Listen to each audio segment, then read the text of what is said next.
الحمد لله نحمده ونستعينه ونستغفره ونعوذ بالله من شرور أنفسنا ومن سيئات أعمالنا من يهده الله فلا مضل له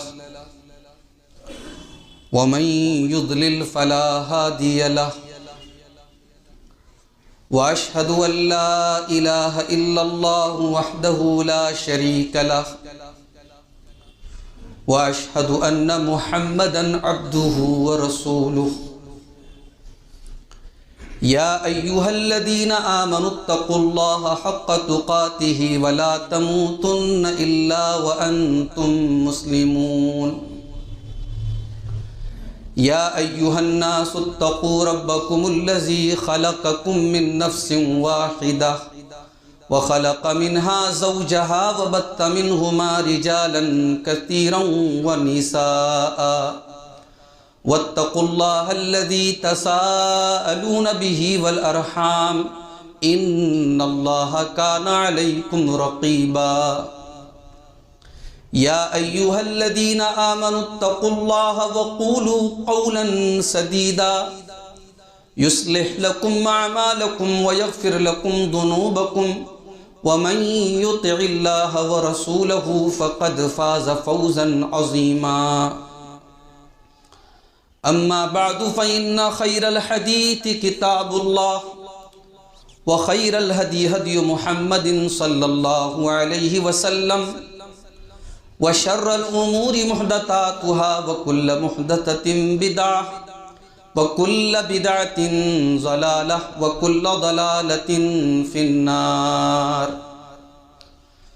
أعوذ بالله من الشيطان الرجيم بسم الله الرحمن الرحيم أولما أصابتكم مصيبة قد أصبتم مثليها قلتم أنى هذا قل هو من عند أنفسكم إن الله على كل شيء قدير وقال تعالى في مقام آخر يا أيها الذين آمنوا إن تنصروا الله ينصركم ويثبت أقدامكم والذين كفروا فتعسا لهم وأضل أعمالهم محترم حاضرین جمعہ، بزرگوں اور دوستوں، نوجوان بھائیوں، ماؤں اور بہنوں، اس وقت ہمارے ملک میں جو حالات ہیں اور ایک کمیونٹی کی حیثیت سے، ایک قوم کی حیثیت سے، اس وقت پورے ملک میں اہل اسلام جس قسم کی ذہنی کیفیت سے گزر رہے ہیں، میرا خیال ہے کہ اسے بیان کرنے کی ضرورت نہیں ہے۔ بڑی ہی مایوسی، لاچاری، بے بسی محسوس کی جا رہی ہے، اور ان سب کے بیچ میں ایک سوال یہ پیدا ہوتا ہے کہ ہم تو اللہ کے دین کے ماننے والے، ہم تو مسلمان ہیں، ہمارا رب ایک ہے، ہمارا معبود ایک ہے، ہم جس رب کی عبادت کرتے ہیں وہ کسی کا باپ نہیں، کسی کا بیٹا نہیں، لم یلد ولم یولد، اس میں کسی کو جان ڈالنے کی ضرورت نہیں ہے، وہ حی ہے، وہ ہمیشہ زندہ ہے اور ہمیشہ رہے گا، وہ کسی کا محتاج نہیں۔ ہم تو اس اللہ کی عبادت کرنے والے ہیں۔ آج ہم اس دوراہے پر جو کھڑے ہیں، تاریخ ایک ایسے موڑ پر ہمیں لے کے آئی ہے کہ اب ذہن میں سوالات پیدا ہو رہے ہیں کہ اللہ یہ کیوں ہو رہا ہے؟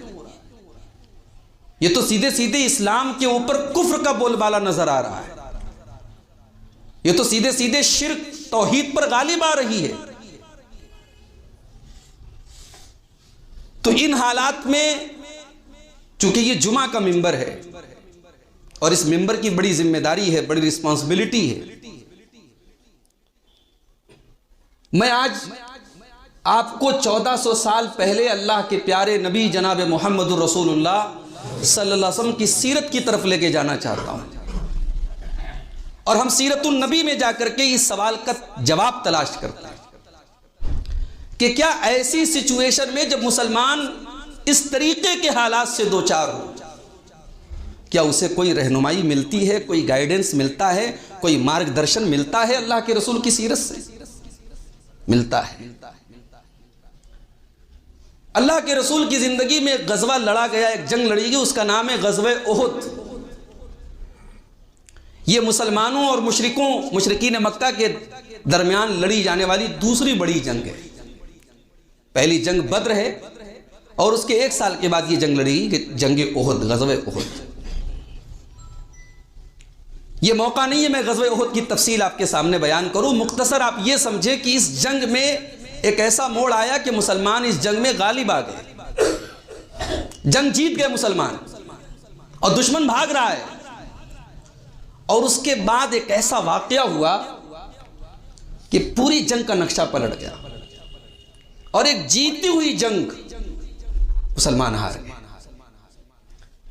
اور حالات یہاں تک پہنچے کہ 70 صحابہ کرام کی جانیں گئی، شہید ہوئے اللہ کی راہ، اور اللہ کے پیارے نبی صلی اللہ علیہ وسلم زخمی ہوئے، آپ کا چہرہ لہو لہان ہوا، آپ کے دانت ٹوٹے،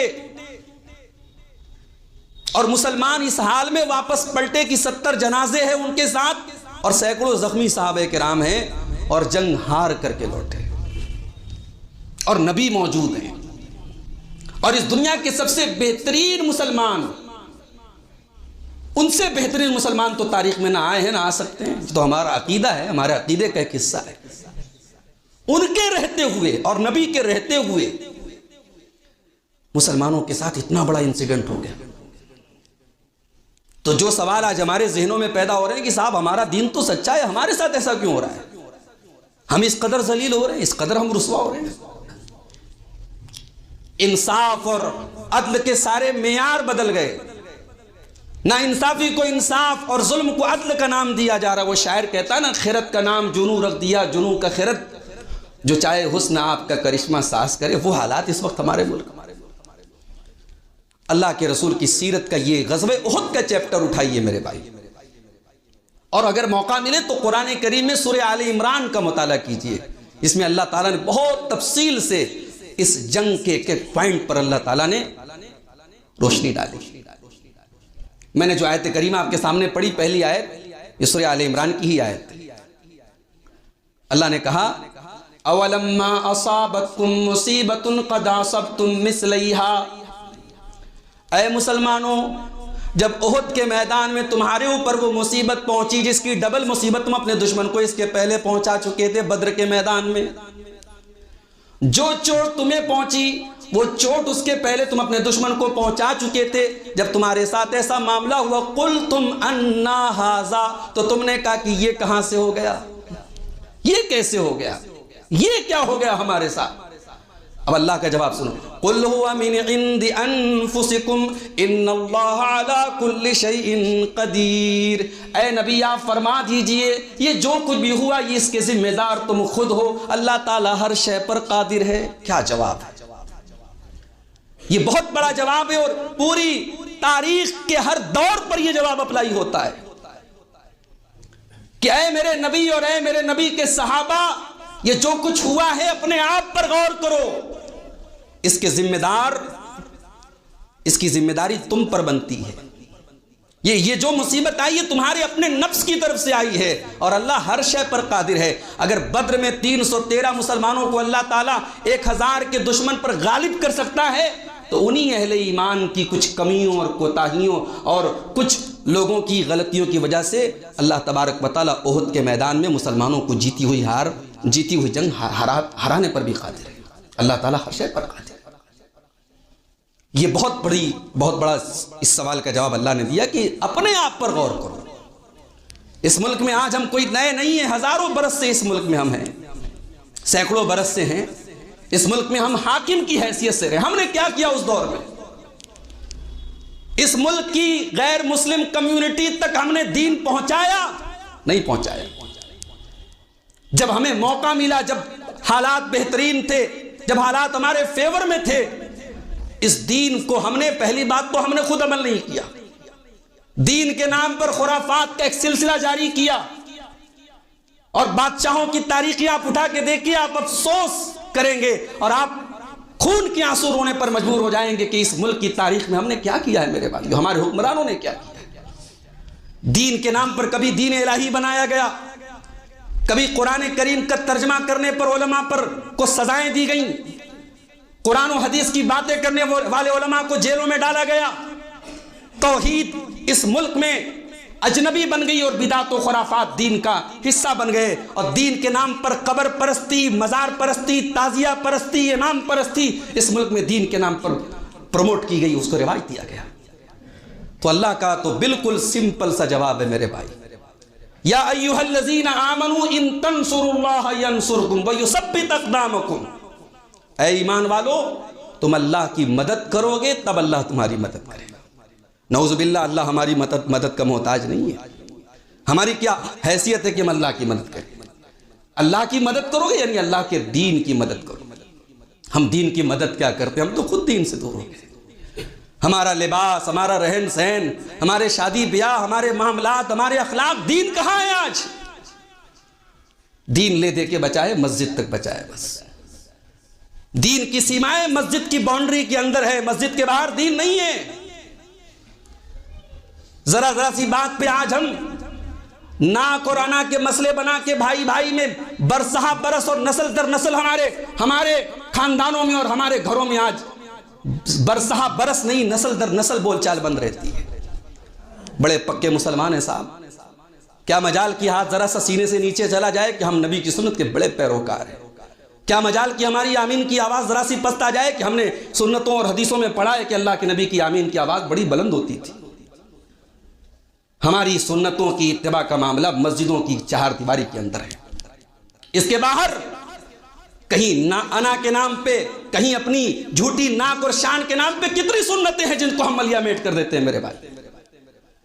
غزوہ احد میں ایک سنت رسول ٹوٹی تھی تو مسلمان جیتی جنگ ہار گئے تھے۔ وہ پہاڑی پر اللہ کے رسول نے 50 تیر اندازوں کو مقرر کیا تھا اور بڑی سختی کے ساتھ کہا تھا کچھ بھی ہو جائے ہم جنگ جیتے ہارے آپ کو یہاں سے نہیں ہٹنا۔ اور ان 50 تیر اندازوں کا کمانڈر، ان کا سردار آپ نے بنایا تھا حضرت عبداللہ ابن جبیر، یہ جیم سے ہے زبیر نہیں جبیر، عبداللہ ابن جبیر کو آپ نے بنایا تھا۔ اور جب مسلمان جنگ جیت گئے اور مال غنیمت حاصل کرنے لگے تو ان 50 تیر اندازوں میں آپس میں اختلاف ہونے لگا۔ اب اس میں کچھ لوگ کہنے لگے صاحب اب تو مال غنیمت حاصل کیا جا رہا ہے، اب یہاں رکنے کا کوئی مطلب نہیں ہے، دوسرے لوگ لے لیں گے، ہم محروم ہو جائیں گے، چلو ہم بھی چلتے ہیں۔ عبداللہ ابن جبیر منع کرتے رہے کہ نبی کا حکم ہے، نبی کا فرمان ہے، ہمیں ہٹنا نہیں ہے۔ 50 میں سے 40 چلے گئے، 10 بچے۔ مشرکین کی فوج کے سپہ سالار میں ایک بڑی شخصیت تھی خالد بن ولید، ابھی مسلمان نہیں ہوئے تو مشرکین کی طرف سے ریپرزنٹ کر رہے تھے، وہ ہار کے واپس جا رہے تھے۔ ان کی نظر پڑ گئی اس پہاڑی درے کے اوپر، انہوں نے کہا یہ تو بڑا ویک پوائنٹ ہے مسلمانوں کی، یہاں سے تو ہم پاسا پلٹ سکتے ہیں۔ انہوں نے دیکھا، یہ جاتے ہوئے دیکھا تھا 50 تیر انداز ہیں، تیار ہیں، حملہ نہیں کر سکتے۔ اب وہاں 50 میں 10 بچے ہیں، یہ پوری بچی کھچی فوج لے کر کے پہنچے اور ان 10 لوگوں کو پہلے شہید کیا اور اس کے بعد پیچھے سے مسلمانوں پر حملہ کیا۔ اس حملے کے لیے مسلمان تیار تھے۔ ایک نبی کی نافرمانی ہوئی ہے تو یہ حالات ہوئے۔ جنگ کے میدان میں اللہ کے نبی زخمی ہیں، خون بہ رہا ہے اللہ کے نبی کا۔ ہم اور آپ اپنے بچوں سے، اپنے آپ سے جتنی محبت کرتے ہیں نا، اپنے نبی سے ہمیں اس سے بڑھ کے محبت ہونی چاہیے۔ النبی اولیٰ بالمؤمنین من انفسہم۔ اور ہم تو 1400 سال بعد کے مسلمان ہیں۔ صحابہ کرام نے تو نبی کو دیکھا تھا، سوچو ان کے دلوں پر کیا گزری ہوگی جب انہوں نے اپنے نبی کو زخمی دیکھا۔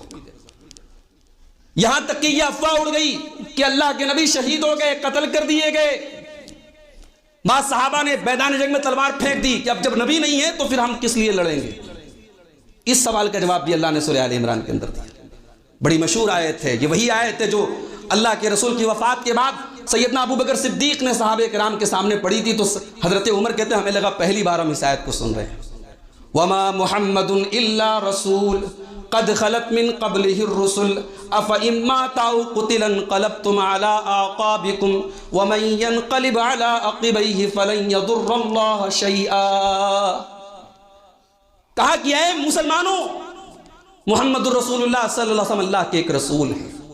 اگر مان لو اس غزوہ احد میں وہ انتقال کر جائیں یا شہید کر دیے جائیں تو تم پلٹ جاؤ گے، تم اللہ کے دین سے پھر جاؤ گے. اور اگر کوئی اللہ کے دین سے پھر جائے فَلَن يَضُرَّ اللَّهَ شَيْئًا، تو اللہ کا کچھ نہیں بگاڑ سکتا ہے. یہ بہت بڑی بات ہے. آج ہم سنتے ہیں کہ صاحب فلاں جگہ مسلمان لڑکی مرتد ہو گئی، غیر مسلم عاشق کے ساتھ فرار ہو گئی، اس کے مذہب میں داخل ہو گئی. ہمیں لگتا ہے یار ہمارے سماج کی ناک کٹ گئی، ہمارا ایک آدمی جو ہے دوسرے کے پالے میں چلا گیا. اسلام اتنا کمزور نہیں ہے، اسلام اتنا کمزور نہیں ہے کسی منافق کے، کسی کمزور ایمان اور عقیدے والے کے مرتد ہو جانے سے اسلام کمزور ہو جائے. ہاں جو مرتد ہوا ہے اس نے اپنی دنیا اور آخرت دونوں برباد کی ہے، اللہ کا وہ کچھ نہیں بگاڑ سکتا ہے. یہ بھی احد کے میدان کا ایک سبق تھا. نبی کی وفات کی جو ہے شہرت ہوئی اور افواہ اڑی، اللہ تعالیٰ نے اس پر بھی یہ آیت نازل کی. اور آگے بڑھی، نبی کا حکم ٹوٹا ہے تو جیتی جنگ ہاری ہے، نبی کی فوج میں موجودگی سے کچھ نہیں ہوتا. ایک نبی کا فرمان ٹوٹا ہے تو یہ حالات. تو ان حالات میں سب سے پہلا سبق ہمیں اور آپ کو یہ ملتا ہے کہ ہم اپنی زندگیوں کا جائزہ لیں کہ آج ہم رسول کے پیروکار ہیں کہ رسول کے نافرمان ہیں. اور جب ہم اس حیثیت سے اپنی زندگی کا جائزہ لیں گے تو ہم یہ کہنے پر مجبور ہوں گے کہ ہم سب رسول کے نافرمان ہیں، ہم سب رسول کے نافرمان ہیں. ہماری زندگی میں قدم قدم پر اللہ کے رسول کی سنتوں کی خلاف ورزی ہے. کتنی سنتیں ہیں میرے بھائی جن کو آج ہم اپنے شادی بیاہ کے نظام میں ہم دیکھیں. کتنی متعلقہ لڑکیاں بیٹھی ہیں، کوئی نکاح کرنے کو تیار نہیں. کتنی بیوائیں ہیں جن کو ہم نے اس ڈھکوسلے پر ان کی زندگیوں کو برباد کر دیا کہ جناب وہ عورت ہے وہ گزار لے گی. اسی سماج میں بڑی کڑوی حقیقت ہے کہ کتنی متعلقہ اور بیوہ عورتوں نے غلط قدم اٹھائے ہیں کیونکہ سماج ان کے دوسرے نکاح کا انتظام نہیں کر رہا. ان کا نکاح تب ہوگا جب کوئی بوڑھا 50-60 سال والا جب اس کی بیوی مرے گی تب اس متعلقہ اور بیوہ کا نکاح ہوگا. اس کے نکاح کے لیے کوئی تیار نہیں. یہ بھی اس سماج کی بڑی کڑوی حقیقت ہے. میں تو پورے ملک کے حالات پر الحمدللہ نظر رکھتا ہوں. ابھی ایک سروے آیا تھا اس ملک میں، ایک بہت بڑے ہوٹل کمپنی کا سروے آیا تھا جو پورے ملک میں بدکاری اور زناکاری کو پروموٹ کرتی ہے. اس کمپنی کا سروے تھا کہ اس کمپنی کے ہوٹلز استعمال کرنے میں حیدرآباد جو مسلمانوں کا بڑا مشہور شہر ہے، وہاں بڑی اکثریت مسلمانوں کی بڑی تعداد ہے، اس شہر کا پہلا نمبر تھا. آپ کی بچیاں آج بدکاری کے راستے پہ جا رہی ہیں، غریب بچیاں آپ کے غلط راستے پر جا رہی ہیں اور آپ ان بچیوں کے نکاح کو آسان کرنے کے بارے میں کچھ نہیں سوچ رہے. میرے بھائیوں، ہمیں اس ملک کے ان حالات میں ہمیں اور آپ کو یہ سبق ملتا ہے کہ ہم زیرو سے شروعات کریں. مسلمانوں نے مدینہ پہنچنے کے بعد زیرو سے شروعات کی تھی. ان کے پاس کچھ نہیں تھا، نہ گھر تھا، نہ بار تھا، نہ آگے فیوچر میں کیا ہونے والا ہے کچھ نہیں تھا. مگر مسلمان ایک طاقت بن کے مدینہ میں ابھرے، ایسی طاقت کہ قیصر و کسریٰ کو حیران کرنے پر مجبور کر دیا. تو مسلمانوں نے اپنے آپ کو، صحابہ کرام نے زیرو سے شروع کیا تھا. ہمیں مایوس نہیں ہونا ہے. ہمارے نبی کی ڈکشنری میں مایوسی کا لفظ نہیں لکھا ہے، ہمارے اسلام میں مایوسی کا لفظ نہیں لکھا ہے. وَلَا تَيْأَسُوا مِن رَوْحِ اللَّهِ، اللہ کی رحمت سے مایوس نہیں ہونا. إِنَّهُ لَا يَيْأَسُ مِن رَوْحِ اللَّهِ إِلَّا الْقَوْمُ الْكَافِرُونَ، اللہ کی رحمت سے کافر لوگ مایوس ہوتے ہیں، اہل ایمان کبھی مایوس نہیں. اللہ کا دین غالب ہے، غالب رہے گا. اللہ کے دین کی مدد کرنے والے، اللہ کے نبی کی حدیث ہے، میری امت کا ایک گروہ ہمیشہ حق پر رہے گا، غالب رہے گا، اس کو دنیا کی کوئی طاقت مغلوب نہیں کر سکتی. یہ قیامت تک یہ سلسلہ چلتا رہے گا. تو ہمیں مایوس نہیں ہونا ہے. دوسری بات، ہماری مدد کا اللہ نے قرآن میں کئی جگہ وعدہ کیا ہے. سورہ حج اٹھائیے، قرآن کا 18واں پارہ سورہ حج، 17واں پارہ سورہ حج کی آیت. وَلَيَنْصُرَنَّ اللَّهُ مَن يَنْصُرُهُ إِنَّ اللَّهَ لَقَوِيٌّ عَزِيزٌ، اللہ تعالیٰ اس کی ضرور مدد کرے گا جو اللہ کی مدد کرے گا. اللہ تعالیٰ طاقتور ہے، غالب حکمت والا ہے. الَّذِينَ إِن مَّكَّنَّاهُمْ فِي الْأَرْضِ أَقَامُوا الصَّلَاةَ، میرے وہ بندے جن کو میں زمین میں غلبہ عطا کر دوں تو وہ نماز قائم کریں گے، وَآتَوُا الزَّکَاۃَ زکوٰۃ ادا کریں گے، وَأَمَرُوا بِالْمَعْرُوفِ اور نیکیوں کا حکم دیں گے، وَنَہَوْا عَنِ الْمُنکَرِ اور برائیوں سے روکیں گے، وَلِلَّهِ عَاقِبَةُ الْأُمُورِ، اور تمام معاملات کا انجام اللہ کے ہاتھ میں ہے۔ اللہ کہہ رہا ہے کہ میرے مومن بندے اگر زمین میں اقتدار پا جائیں، حکومت پا جائیں، تو ان کی ترجیحات میں، ان کی پراتھمکتاؤں میں یہ ہوگا کہ وہ نماز قائم کریں۔ اور آپ ایک بات یاد رکھیے، مسلمان نماز پڑھنے کے لیے مسجد کا محتاج نہیں ہے۔ اللہ نہ کرے اگر ایسے حالات ہو جائیں دنیا کی ساری مسجدیں ختم ہو جائیں تب بھی نماز ختم نہیں ہوگی۔ اس امت کو 5 چیزیں ایسی ملی ہیں جو کسی امت کو نہیں ملی۔ ان 5 چیزوں میں ایک چیز یہ بھی ہے وَجُعِلَتْ لِيَ الْأَرْضُ مَسْجِدًا وَطَهُورًا۔ اگر ہم کسی دنیا کے ایسے کونے میں پہنچ جائیں جب پانی کا ایک قطرہ نہیں ہے تب بھی نماز ادا ہوگی۔ پوری زمین میرے لیے مٹی، زمین کی مٹی میرے لیے پاک بنائی گئی اور پوری زمین میرے لیے مسجد بنائی گئی۔ اس زمین کا، اس کائنات کا کوئی کونا ہو ہم جا کر کے وہاں نماز پڑھ سکتے ہیں۔ آج ہمارا نماز کے تعلق سے کیا رویہ ہے میرے بھائی؟ ہم صاحب آج افسوس کر رہے ہیں کہ آج ہماری مسجدیں نشانے پر ہیں۔ ابھی جو ہے آگے کے حالات بھی سامنے آ رہے ہیں، دھیرے دھیرے ہمارے سامنے سب چیزیں ہیں، لیکن جو ہماری مسجدیں آلریڈی ہیں، پنجاب کی تاریخ آپ اٹھا کے دیکھیں کتنی مسجدیں جو مسلمان وہاں سے چلے گئے، ایک نہیں سینکڑوں مسجدیں تالے لگ گئے، استبل بنا دیے گئے، لوگوں نے گھر بنا لیے، مسجدیں ویران ہو گئی کیونکہ وہاں کوئی نماز پڑھنے والا نہیں تھا۔ آج ہمارے یہاں حالات یہ ہیں، جمعہ کی نماز میں پوری مسجد بھری ہے اور 5 وقتہ نمازوں میں ایک سب سے آگے کا معاملہ نہیں ہے۔ ہماری زندگی میں نماز کے لیے ٹائم کیوں نہیں ہے میرے بھائی؟ ان مشکل حالات میں بھی ہماری مسجدوں میں نمازیوں کی تعداد میں کوئی اضافہ نہیں ہوا ہے۔ سب کچھ دیکھنے کے بعد بھی ہمارے دل میں یہ احساس نہیں ہوتا کہ ہم اللہ کی طرف رجوع کریں، اللہ کی طرف پلٹیں۔ بھئی ہمارے نبی کو اگر اللہ کی طرف رجوع کرنے کی ضرورت تھی تو ہم اور آپ کس کھیت کی مولی؟ ہمیں اور آپ کو تو پہلے اللہ کی طرف رجوع کرنا چاہیے۔ بدر کے میدان میں 313 صحابہ کرام کے ساتھ اللہ کے نبی گئے تھے تو آپ جنگ کے پہلے کل صبح جنگ ہونے والی ہے، رات میں بدر کے میدان میں کھڑے ہو کر کے بیٹھ کر کے اللہ کے نبی اللہ کے بارگاہ میں ہاتھ پھیلا کے دعائیں کر رہے تھے، رو رہے تھے، گڑ گڑا رہے تھے اور کہہ رہے تھے اللہم ان تہلک هذه العصابۃ لن تعبد فی الارض، اے اللہ اگر یہ مٹھی بھر مسلمان آج ہلاک ہو گئے، یہ تیرے کلمہ کو ہلاک ہو گئے تو پھر روئے زمین پر تیرا کوئی نام لینے والا نہیں ہوگا۔ وہ 313 میرے نبی کی کیپٹل تھے، میرے نبی کی پونجی تھے، وہ بڑے قیمتی صحابہ تھے کیونکہ ان کے پاس توحید تھی، ان کے پاس ایمان تھا۔ آج ہمارا ایمان اتنا کمزور ہے، ہماری توحید اتنی کمزور ہے کہ لالچ کی بنیاد پہ، ڈر کی بنیاد پہ، اندیشوں کی بنیاد پر ہمارے ایمان اور ہماری توحید ختم ہو جائے، ہم ایمان سے کمپرومائز کر لیں۔ میں تو سمجھتا ہوں کہ یہ واقعات اللہ کی سنت کا ایک حصہ ہے، اللہ کے قانون کا ایک حصہ ہے۔ اللہ اس طریقے کے حالات پیدا کر کے اپنے مومن اور منافق بندوں میں امتیاز کرتا ہے، اور وقت نے بتایا اور حالات بتا رہے ہیں، منافقوں کے چہرے، ان کے چہرے کے مکھوٹے اتر رہے ہیں۔ ہم دیکھ رہے ہیں کہ ہماری صفوں میں جو منافق چلے آئے ہیں اور جو بظاہر اپنے آپ کو مسلمان کہتے ہیں مگر وقت پڑنے پر انہوں نے مسلم قوم کا سودا کیا ہے، ان منافقین کی لسٹ اب دھیرے دھیرے ہمارے سامنے آ رہی ہے۔ میرے بھائیو اپنے دین و ایمان کی حفاظت کرو۔ اللہ نے اس دین پر چلنے اور اس دین کی مدد کرنے کو ہم نے کہا ہے۔ اللہ نے کہا اگر تم ہمارے دین کی مدد کرو گے ہم ضرور تمہاری مدد کریں گے۔ غزوہ احد سے ایک سبق اور ملتا ہے میرے بھائی۔ غزوہ احد کے بعد مسلمان مدینہ پہنچ گئے، زخمی ہیں، کراہ رہے ہیں، مرہم پٹی ہو رہی ہے۔ اتنے میں اللہ کے نبی کے پاس رپورٹ آئی کہ مشرکین مکہ اب اور بڑا لشکر تیار کر کے مدینہ کو نیست و نابود کرنے کے لیے آ رہے ہیں، مدینہ کو ختم کرنے کے لیے آ رہے ہیں۔ اب یہ وقت بڑا نازک تھا، مسلمان زخمی حالت میں ہیں، مرہم پٹی ہوئی ہے ان کی اور 70 جنازے انہوں نے اٹھائے ہیں، یہ حالات ہیں۔ اللہ کے نبی نے صحابہ کی میٹنگ بلائی، کہا کہ ہم دشمن کا انتظار نہیں کریں گے، ہم نکلیں گے مدینہ کے باہر اور ہم آگے بڑھ کر کے ان دشمنوں کو بتا دیں گے کہ ہم ہارے ضرور ہیں مگر ہم ختم نہیں ہوئے، ہماری طاقت، ہمارا جوش، ہمارا جذبہ ختم نہیں ہوا ہے۔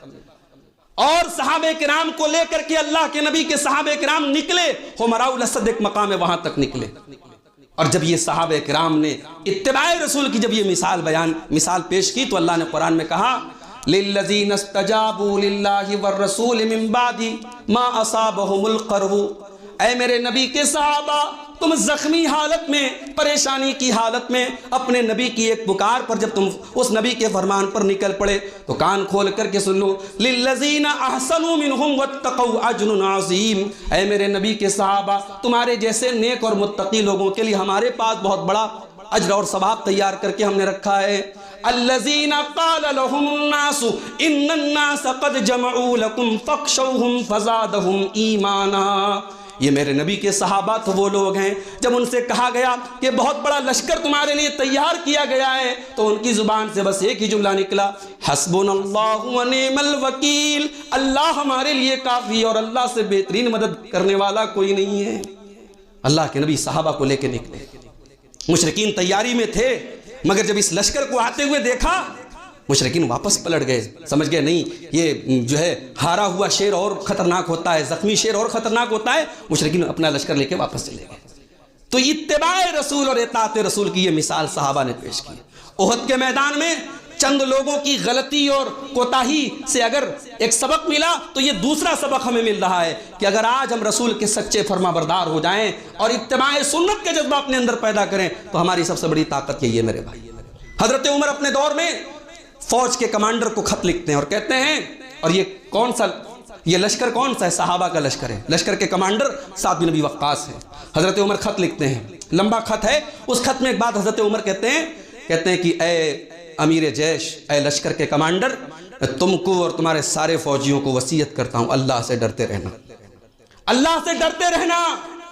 دشمن کے مقابلے میں ہمارے پاس سب سے بڑی اگر طاقت ہے تو اللہ کا تقویٰ ہے، ورنہ دشمن تو ہم سے زیادہ طاقتور ہے دنیاوی اعتبار سے۔ ہمارے پاس اللہ کا ڈر ہونا چاہیے، اور کبھی یہ مت سوچنا کہ دشمن ہمارا شرابی ہے، کافر ہے، مشرک ہے تو ہم اس کے اوپر غالب آ ہی جائیں گے۔ اگر تم گناہوں میں لطت ہو جاؤ گے تو بنی اسرائیل کی تاریخ اٹھا کے دیکھو، جب بنی اسرائیل نے اللہ کی نافرمانی کی تو ان سے بڑے کافر اور مشرک مجوسی جو آگ کی پوجا کرتے تھے، آگ کی پرستش کرتے تھے، اللہ نے بنی اسرائیل پر مجوسیوں کو غالب کر دیا، اور مجوسی بیت المقدس کے اندر داخل ہو کے بیت المقدس کی توڑ پھوڑ کرتے ہیں اور بنی اسرائیل کی عورتوں کی عزت لوٹ لیتے ہیں، ان کے گھروں میں داخل ہو جاتے ہیں، نہ ان کی عزت بچتی ہے نہ ان کی عبادت گاہ بچتی ہے۔ فجاسو خلال الدیار، ان کے گھروں میں دشمن داخل ہو جاتا ہے۔ یہ حضرت عمر نے اپنے خط میں لکھا تھا۔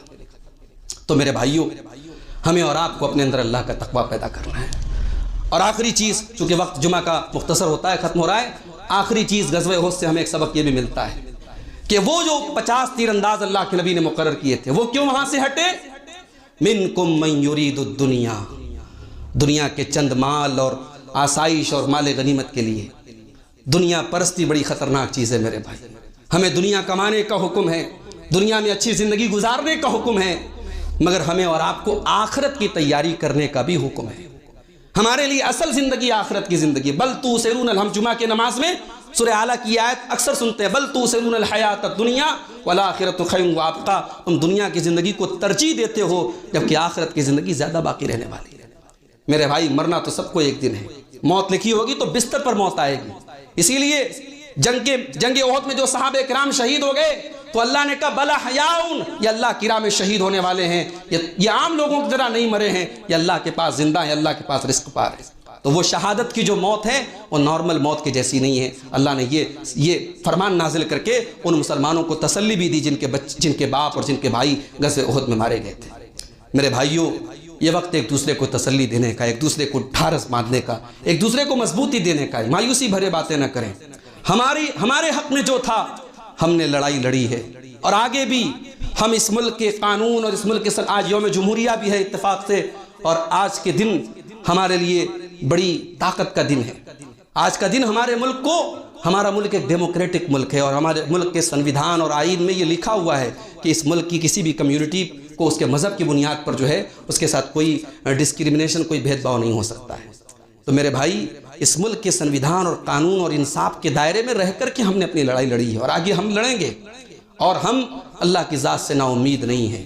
ٹھیک ہے، اس وقت جو ہے جو حالات ہیں وہ ہمارے فیور میں نہیں ہیں، ہمیں چیزیں بڑی مشکل نظر آ رہی ہیں، لیکن اللہ تعالیٰ ہر شے پر قادر ہے۔ ایک دور تھا اسلامی تاریخ میں تاتاری مسلمانوں پر غالب آ گئے تھے، بغداد کی اینٹ سے اینٹ بجا دی تھی انہوں نے، دریائے دجلہ کا پانی مسلمانوں کے خون سے لال ہو گیا تھا، مگر پھر انہی تاتاریوں کو اللہ نے ہدایت دی اور وہ پھر اسلامی حکمرانوں کی حیثیت سے تاریخ میں چمک کر کے آئے۔ اور علامہ اقبال نے کہا ہے عیاں فتنہ تاتار کے افسانے سے، ہے عیاں فتنہ تاتار کے افسانے سے، پاسباں مل گئے کعبے کو صنم خانے سے۔ ہمیں اللہ کی ذات سے نا امیدی نہیں ہے میرے بھائی۔ اور شورش کاشمیری نے ایک شکوہ کیا تھا اللہ سے، وہی شکوہ ہم بھی کرتے ہیں کہ حق پرستوں کی اگر کی تو نے دل جوئی نہیں، حق پرستوں کی اگر کی تو نے دل جوئی نہیں، تانا دیں گے بت کے مسلم کا خدا کوئی نہیں۔ خار ہیں بدکار ہیں ڈوبے ہوئے ذلت میں ہیں، کچھ بھی ہیں پر تیرے محبوب کی امت میں ہیں۔ ہمیں اللہ کی ذات سے یہ امید ہے انشاءاللہ اگر ہم دین پر قائم رہیں گے، اللہ کے دین پر چلتے رہیں گے، اللہ اپنے دین کی حفاظت کرنے والے لوگوں کو کھڑا کرتا رہے گا۔ اور جس دن ہم دین سے نکلے اور دین کے معاملے میں ہم ڈھیلے ہوئے، دین کے معاملے میں ہم نے کمپرومائز کیا، وہ دن سمجھیے ہماری دنیا اور آخرت دونوں کی بربادی کا دن۔ اللہ سے دعا ہے رب العالمین ہم سب کے ساتھ خیر کا معاملہ فرمائے، ہم سب کے ساتھ آسانی کا معاملہ فرمائے۔ اللہ ہماری مساجد کی، ہمارے جان و مال کی، ہمارے علماء کی، ہمارے دین کا کام کرنے والے تمام لوگوں کی اللہ تعالیٰ مدد فرمائے۔ اللہ ہماری روزی روٹی کا معاملہ آسان فرمائے، رزق حلال کی ہم سب کو توفیق عطا فرمائے۔ اللہ دین پر ہم سب کو ثابت قدم رہنے کی توفیق عطا فرمائے۔ فتنوں کا دور ہے میرے بھائی، دین بک رہا ہے، دین کا سودا ہو رہا ہے۔ ایسے وقت اور حالات میں ہم دعا کرتے رہیں، ربنا لا تزغ قلوبنا بعد اذ ہدیتنا وہب لنا من لدنک رحمہ انک انت الوہاب۔ اے اللہ تو نے ہمیں اپنے دین کی توفیق بخشی ہے، اسی دین پر مرتے دم تک قائم رہنے کی توفیق عطا فرما۔ ربنا تقبل منا انک انت السمیع العلیم وتب علینا انک انت التواب الرحیم، وصلی اللہ تعالی علی نبینا محمد وآلہ وصحبہ اجمعین۔